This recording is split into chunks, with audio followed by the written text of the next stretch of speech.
Hey guys, I want to do a quick follow-up video on my Betty Broderick video from yesterday. I saw another news broadcast from back in the early 1990s. I think this one was in 1993. And the reporter actually said these words, that Betty Broderick's husband fell in love with another woman, and then he went through a nasty divorce from Betty, and then he married the younger woman, and Betty lost it. That isn't what happened at all. Yet that's how the media portrayed Betty back in the day. The reporter said that the jury didn't buy her, quote, woman scorned defense. Betty didn't have a woman scorned defense. Betty had a very solid, battered woman defense. It's just unfortunately for Betty, her battered woman defense took place in a time when society didn't have a clue what it meant. Did you know that there were 2 trials? The first trial, the jury did get it. In fact, one of the male jurors, after the trial had completed, said that his only question was what took her so long. The first trial ended in a hung jury, so evidently, like I said, the jury did get it. But in the second trial, Betty's defense team was not allowed to present the same evidence of the abuses that she suffered through for so many years. And even then, even when the trial testimony was so restricted that one of Betty's expert witnesses said there was no reason for him to even show up if he wasn't able to talk about what was going on, even though they were not allowed to present all of the evidence that they had, even then the jurors did not find Betty guilty of first-degree murder, which is exactly what the prosecutor was seeking. You know, premeditated, planned on it, intended to. Betty was convicted of second-degree murder, and there's a huge difference, and that means that even though the jurors were not able to see the entire picture, they still caught a clue. I think it's really just plain wrong that the media portrayed Betty and continues to portray Betty as a woman scorned.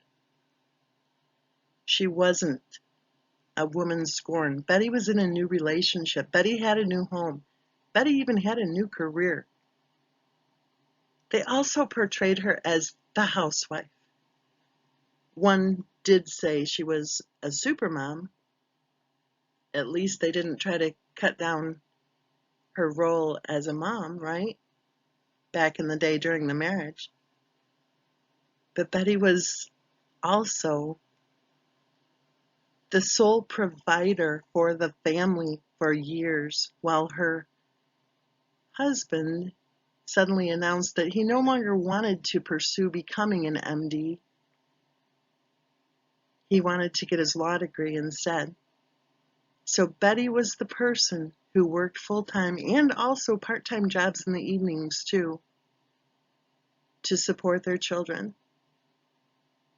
and the both of them.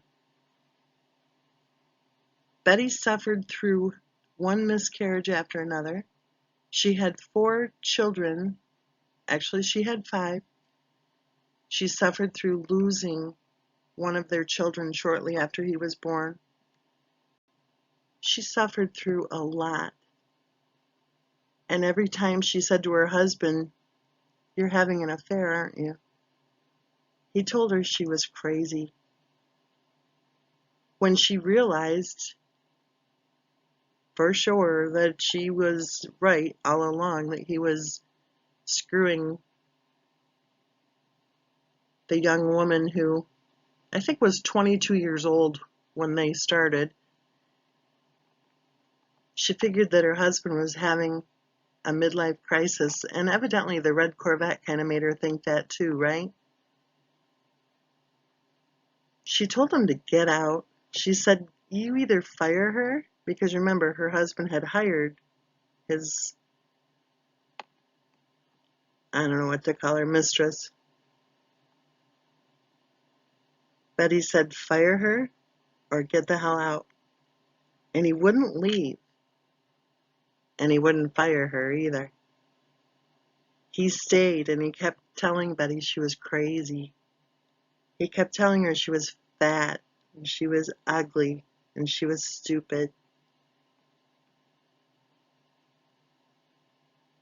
Finally, years later, he went ahead and got a house of his own. And then the games began, right? Now the games had already been going on for sure. Did you know that Betty's divorce was finalized without her even being in court? Did you know the house was sold without her signature? Did you know that she ended up with about 30 grand? Do you have any clue how much money her husband was making by that time? Did you know that when he was supposed to be paying her something like $9,000 a month, I think it was, in alimony, which if you knew the numbers, you would think that's minuscule compared to what she should have been fighting for, right? That instead of paying her that money, he would send her a bill and charge her for using swear words. Did you know that she got flowers from her ex and his then girlfriend saying, we heard you're sick? Did you know that her ex-husband and his girlfriend were telling people that Betty was crazy? And they were worried that she might commit suicide. And did you know that the defense lawyers wanted to present at her second trial that they had evidence her ex-husband was trying to find someone to kill her? Isn't that interesting? Betty says that she did not intend on killing anybody. She intended on committing suicide. She intended on harming herself if her ex-husband would not listen to her final plea for him and for his then new bride to just leave her the hell alone. If she didn't intend on killing anyone, and if the jurors saw that from all the evidence that was allowed to be presented at the second trial, then why is she still in prison? If she was convicted of second-degree murder, not first-degree murder, then why is she still behind bars? I think Betty Broderick should be released from prison, and she should be allowed to live the rest of her life in freedom. I think Betty has, quite frankly, been in prison all of her life.